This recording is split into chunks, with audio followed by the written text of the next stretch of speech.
Welcome to Help in Learning platform. Today we will continue part 2 of the Indian Parliament.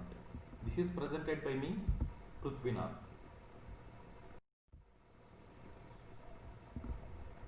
In the last lecture, we have seen up to devices of the parliamentary procedure.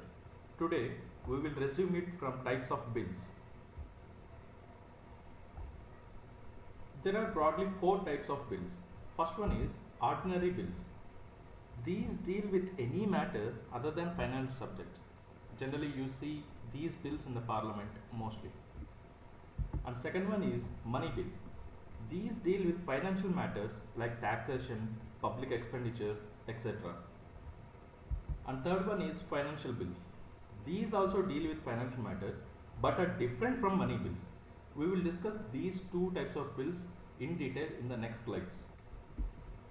Fourth one is constitutional amendment bills. The name itself shows what those are. What are money bills? Article 110 of the Constitution deals with this definition of money bills. And matters dealt with tax, borrowings of government, custody of consolidated and contingency funds, these matters are dealt with money bills. The power to decide whether the bill is money bill or not lies with the Speaker of Lok Sabha and his decision is final. Money bill cannot be introduced in the Rajya Sabha. It can only be introduced in the Lok Sabha, and that too with the prior permission of the President. And it can be introduced only by the minister and not by the private member. After passing in the Lok Sabha, bill is sent to the Rajya Sabha and given 14 days time period within which it has to send back the bill. If not, it will be deemed as passed by the Rajya Sabha too. And this is the importance of money bill. And financial bills are those bills that deal with fiscal matters, that is revenue or expenditure. These are three types of bills, financial bills. Those are money bills, finance bill 1 and financial bill 2. These are three types, and we already discussed about money bills, and now we will look other two types of bills. Financial bill 1, it not only contains provisions of money bill but also other general matters. This type of bills also have to be introduced only in the Lok Sabha with the prior permission of the President. And in all other matters, it is similar to ordinary bill. So, Rajya Sabha can either accept or reject the financial bills. You can observe that money bills, Rajya Sabha cannot reject the money bills. And coming to financial bill 2, it deals with the expenditure from Consolidated Fund of India, but not deal with many matters related to Article 110. It is treated as ordinary bill, but it has only one special feature, that is, it cannot be passed by either House of Parliament unless the President has recommended to consider that bill. If the deadlock arises, then joint sitting can be summoned to resolve these two financial bills, but joint sitting cannot be summoned for the money bill if the deadlock arises. Now we will see what is budget. The word budget has nowhere mentioned in the Constitution. It is mentioned as annual financial statement under Article 112. It is the President's responsibility to lay the annual financial statement every year before both the House of Parliament. Remember this, it has to be laid before both the houses, not only before the Lok Sabha. On behalf of him, Finance Minister lays down the budget. We will look into the process of the budget now. Firstly, the Finance Minister presents the budget in the Lok Sabha. Then general discussion happens on that. After general discussion, the budget is sent to the departmental standing committees. Then they will scrutinize the budget carefully, and those committees recommend some amendments to that budget. Then budget is put for voting with the prescribed amendments of committees. In that stage, they can also move motions to reduce any grants further.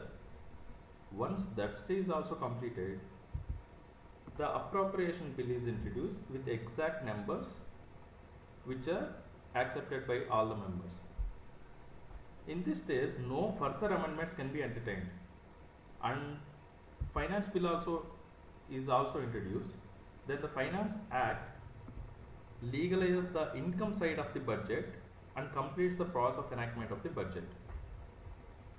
Appropriation bill deals with the expenditure of the fund.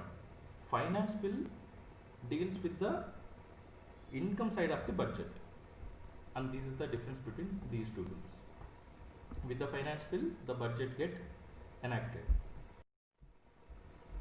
And now we will look some grants. In addition to the budget for the next financial year, various other grants are also made by the Parliament under special circumstances. Normally, budget is introduced in February of particular year, but the current financial year runs up to 31st March. So the need of these grants required is in that buffer period. Keeping this in mind, we will look into the first type of grant, that is supplementary grant. If the amount allotted to particular service in previous year is insufficient, then this grant is granted. And the second type is additional grant. This is to spend on new service for which the money is not allotted in the previous budget for February to March. The third one is excess grant. It is granted when the money is already spent on the service which is planned in the previous budget. So to allot this grant, first it has to go through the scrutiny of Public Accounts Committee, and then this grant is allotted to executive. And the fourth one is vote of credit. It is like a blank check issued to the executive to meet an unexpected demand, and it is generally passed before the general elections to meet the expenditure up to the new budget is passed.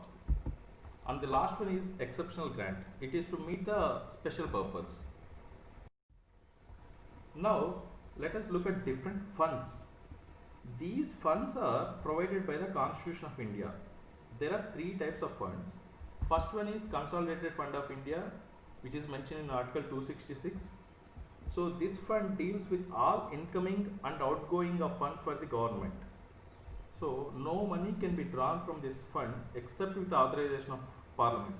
That is, we see in that appropriation bill, no? That is the same thing. Second one is Public Accounts Committee. It is also mentioned in the Article 266 itself. And this fund dealt by the executive. To withdraw, no authorization of Parliament is required for this fund. And this fund includes Provident Fund deposits, judicial deposits, savings bank deposits, departmental deposits and remittances, and so on. This is just like a banking transactions. And the third one is Contingency Fund of India. It is mentioned in Article 267. This fund is at the disposal of President. That means indirectly at the disposal of Council of Ministers, because President has to abide the Council of Ministers decision. It is maintained by Finance Secretary on behalf of the President. This fund is to meet the unforeseen expenditure. And we will end this topic with this slide. Sovereignty of Parliament.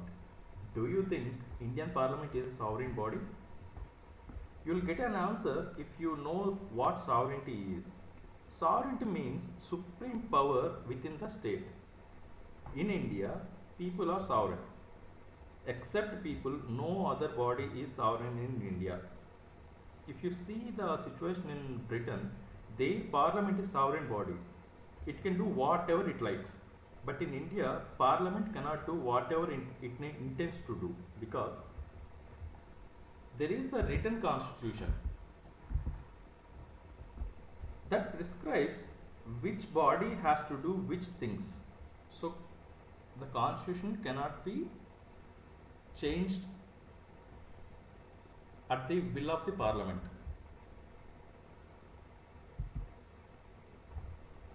So second one is federal system of government. Constitution has allotted some powers to states and some to union.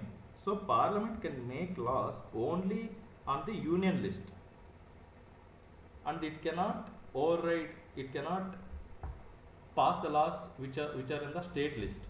So this is also a limitation to the Indian Parliament. So it can be said that it is not the sovereign body. And third one is judicial review. Even though Parliament made a law which falls under union list itself, it cannot make the law arbitrarily.